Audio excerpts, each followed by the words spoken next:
Hey guys, what's up? It's the Chaos Prophet, and today I have a Battlefield 4 gameplay for you.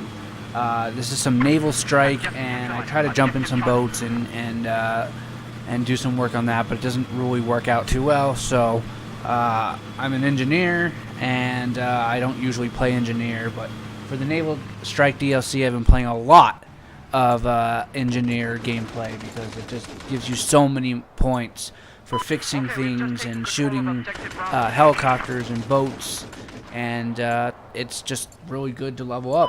So, but what I want to talk to you guys about today is the new DLC that's going to come out probably around May, maybe the next month, but most likely in May. And it's called Dragon's Teeth, if you didn't already know.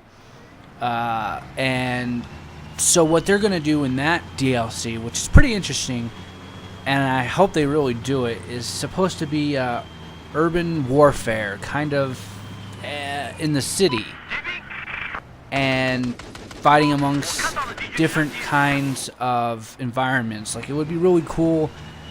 I'm only sure of one map, and I don't even know if it's going to be real or if it's going to be that name, but it's supposed to be a marketplace, and that to me just sounds really cool, and kind of reminds me of Strike at Karkin, because Strike at Karkin was urban warfare, and it didn't have a lot of vehicles, which is good because I'm an infantry player, although I am getting more into boats and certain vehicles and being the gunner, but I really like infantry gameplay, and Strike at Karkin, if you ever played that from Battlefield 3, was amazing, and I was a light machine gunner the whole time, and I would just sit up in buildings with my bipod and mow people down as they tried to, usually, and I forget what flag it is now, it's been such a long time, but it was in the marketplace area at Strike at Karkin, and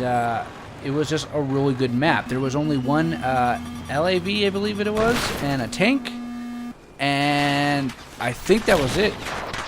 That was it.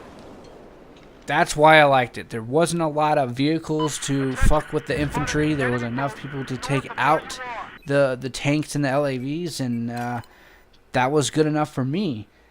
So if they put in marketplace, that would be kind of close quarters, which is what I want because I'm an infantry player, but still enough to give other people, vehicles and stuff like that. Or if they had a school, a big-ass school, college or whatever, and they fought in there, that would be kind of cool because there's all sorts of big buildings, gyms, and stadiums, and all sorts of things that you could go in and out of if they had urban-type warfare.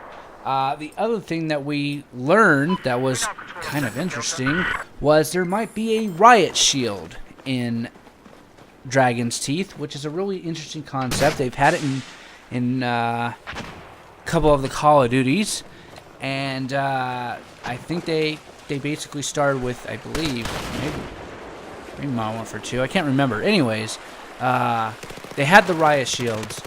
Definitely in Black Ops, I used them a lot more because they became a better resource that you can put them into the ground and use them as mobile cover.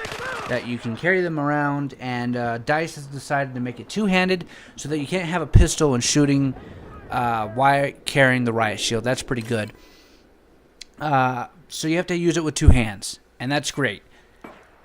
And I think if they were able to put it into the ground and make it as mobile cover, that would be great too.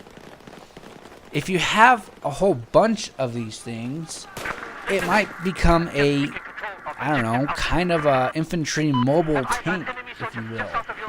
I don't know how well that will go over. It didn't work very well in the Call of Duty franchise.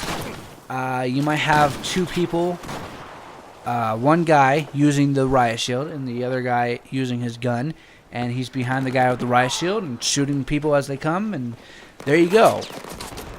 But not a lot of people used it. It just wasn't viable. It was easier to run around and just shoot people. And in this, I don't know who would use it. I don't know who would even get it. Would it be the support class because now you're supporting your teammates by blocking it?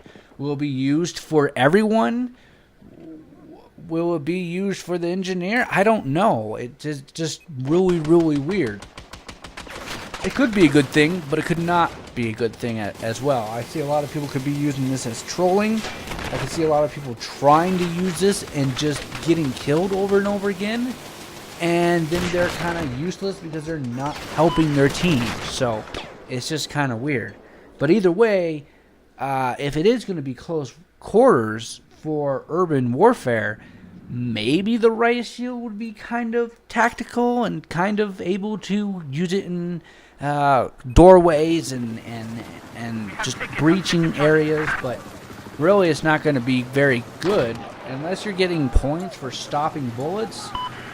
What are you getting points for? Like the Riot Shield in Call of Duty, you can hit people with, which I never understood. It wouldn't kill you; it'd knock your ass down, but it wouldn't kill you unless you stomped it into their neck as they're on the ground.